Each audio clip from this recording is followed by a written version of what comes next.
Good day, and welcome to the Budding Entrepreneur Podcast. I'm your host, Randy Rubens. In each episode, I cover my experiences, both good and bad, of being a business builder, as well as my journey through the crazy world of entrepreneurship to reach my goal of earning $10 million a year. All right. We are on episode 161 of the podcast. Today is Friday, August the 16th, 2024. Looking at today's agenda, we're going to start off with a quote from the great Wayne Gretzky, wonderful hockey player. In today's business strategies, we're diving into a challenge that every leader faces at some point: overcoming procrastination among their team members. We're going to explore how a transformational leader can help their team break through the barrier of procrastination, turning what seems like a roadblock into a stepping stone for success. Looking at our quote, Wayne Gretzky put together something here that I think is very important, especially to this particular topic. He said, "Procrastination is one of the most common and deadliest of diseases, and its toll on success and happiness is heavy."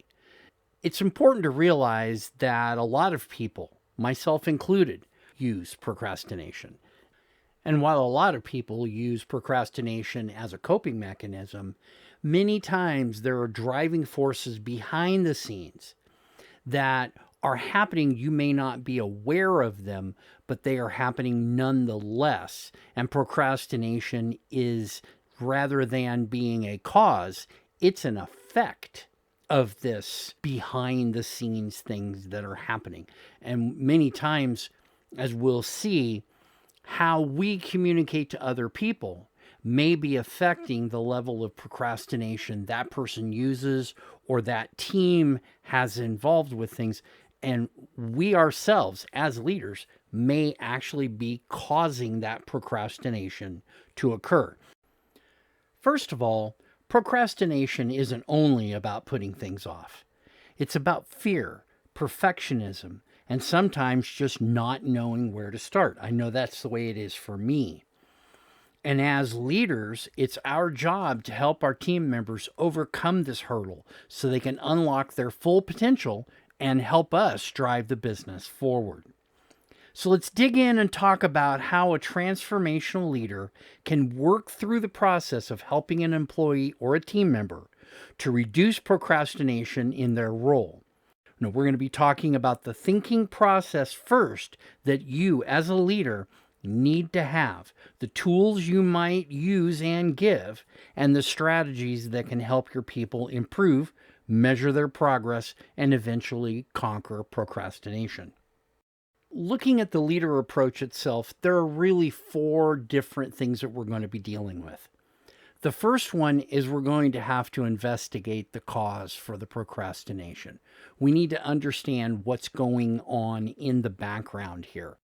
We also want to look and determine the business impact. Is this critical, or is this something that's just a minor annoyance and could maybe be fixed on its own? Something to consider. The idea in a transformational leadership is not to fix anything, but to help people fix it for themselves. The third thing is to research an approach of how we might deal with this.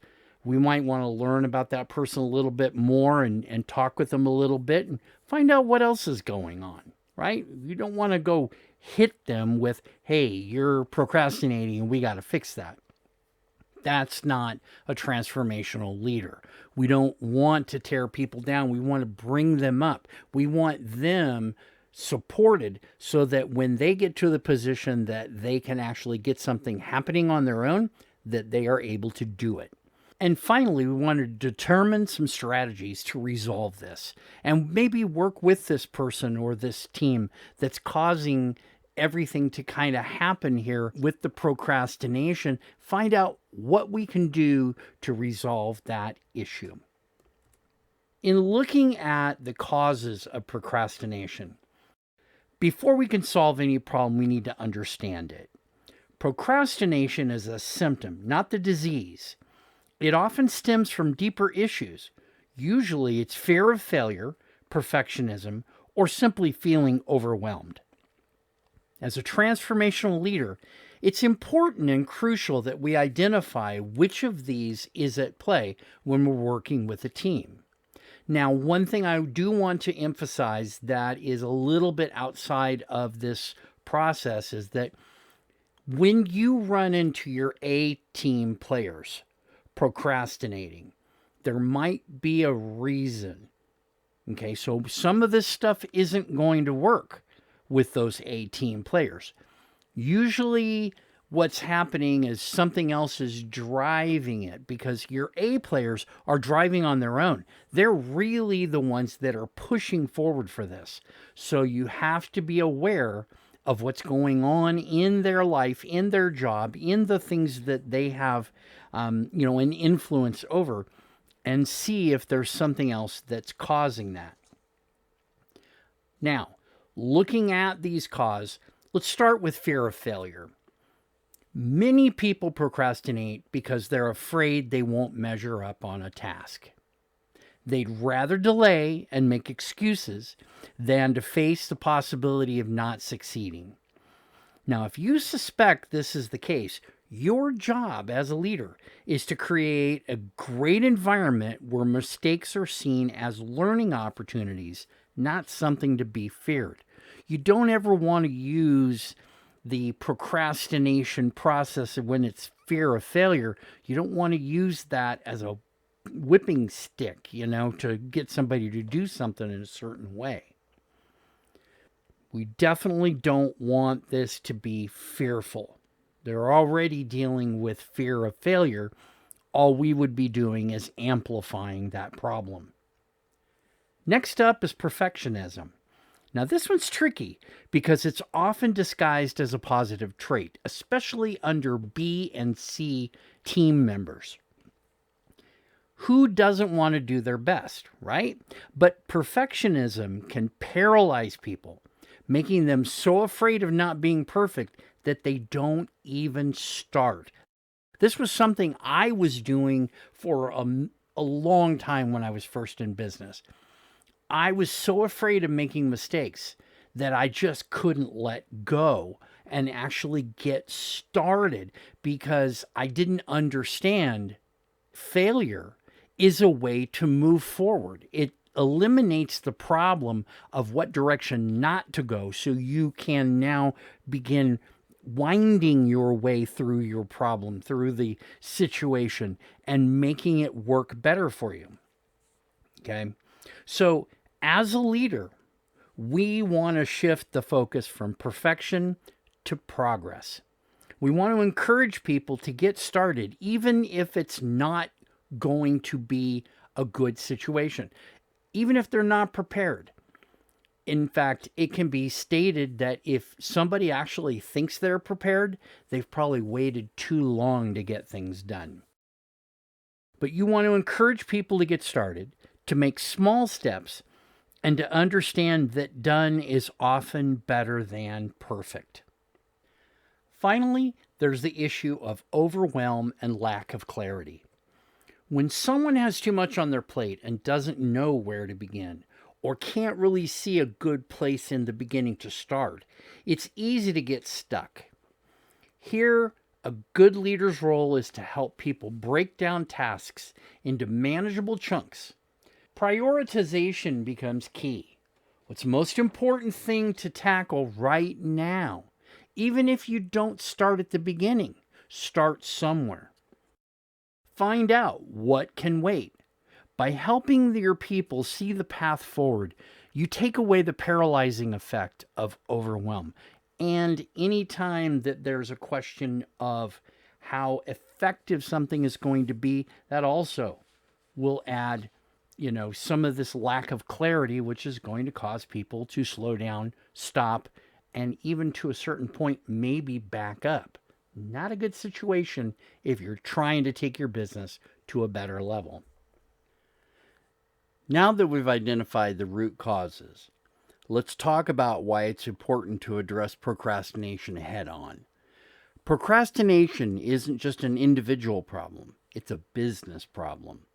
When your team members procrastinate, it impacts everyone.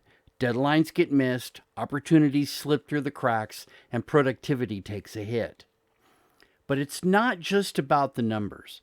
Missed opportunities due to procrastination can be costly.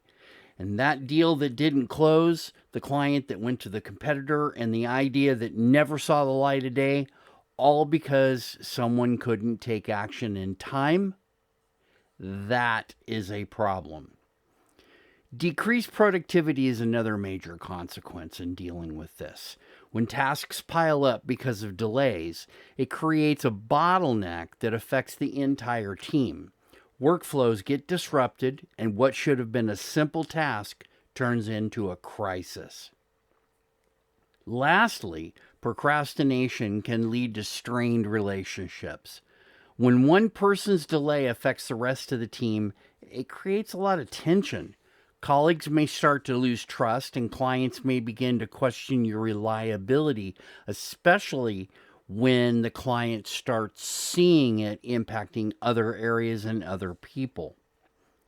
Now, as a leader, understanding all this helps you communicate the importance of overcoming this procrastination. Especially when working with a team, it's not just about getting things done. It's about maintaining the health and success of the entire business. So let's take a transformational leadership approach to overcoming this procrastination. It starts with our own mindset and approach. We're developing self-awareness within our team. That's part of a transformational mindset. We have to encourage our team members to reflect on their habits and start to identify when and why they procrastinate. Remember, it's not our role to fix this, but it's our role to be able to help the people deal with this on their own. First, as part of this self-awareness, we want to encourage our team members to reflect on their habits and identify when and why they procrastinate. Sometimes just recognizing the pattern is enough to start making changes. We can ask people to keep a journal of when they put tasks off and what they were feeling at the time. Once they have that awareness of what's happening, the next step is to help them set realistic goals and priorities. Big projects especially can be intimidating, and when something feels too big, it's easy to put something off. If necessary, help them break the project down into smaller, more manageable tasks. Set milestones that are achievable and celebrate small wins. That not only makes the task less daunting, but also it builds momentum within the team and especially within the individual person. Now, accountability is another powerful tool in the fight against procrastination. When we know someone is checking in on our progress, we're more likely to follow through. And as a leader, you can set up regular check-ins, not to micromanage, but to provide better support and encouragement. And in fact, sometimes it's easier to have that done within the team itself and not necessarily by you. Encouraging peer accountability, where they pair up as teams so they can keep each other on track, is the more preferable method. And it's a nice little hands-off way for you to be able to work with somebody as part of the team indirectly.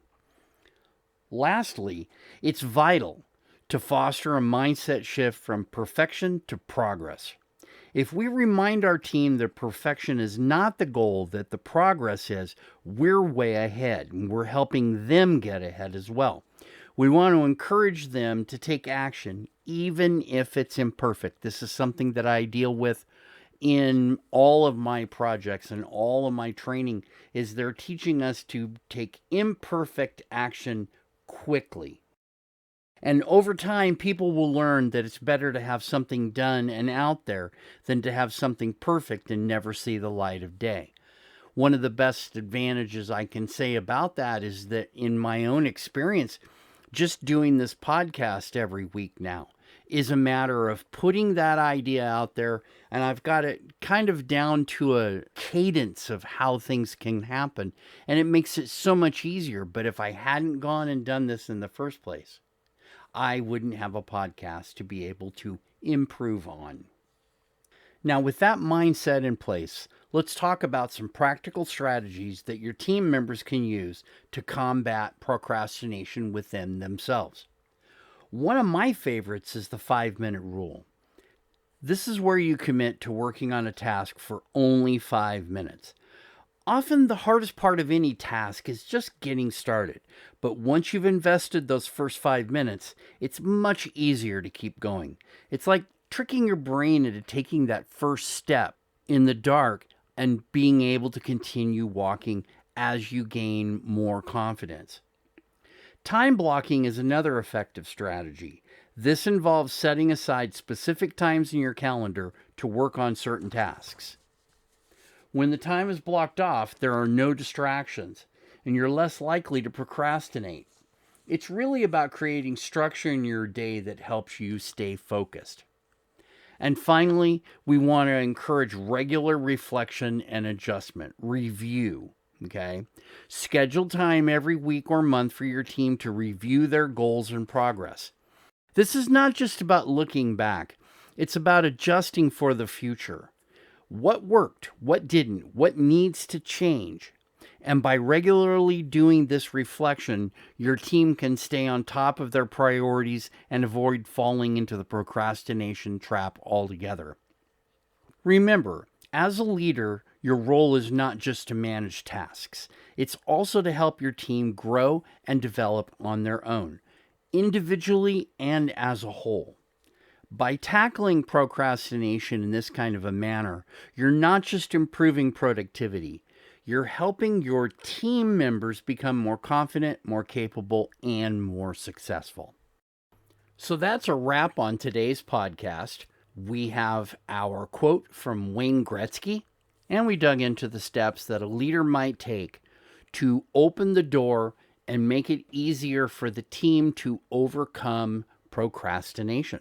We started by understanding the root causes, fear, perfection, and overwhelm, and then we looked at how those issues impact the business.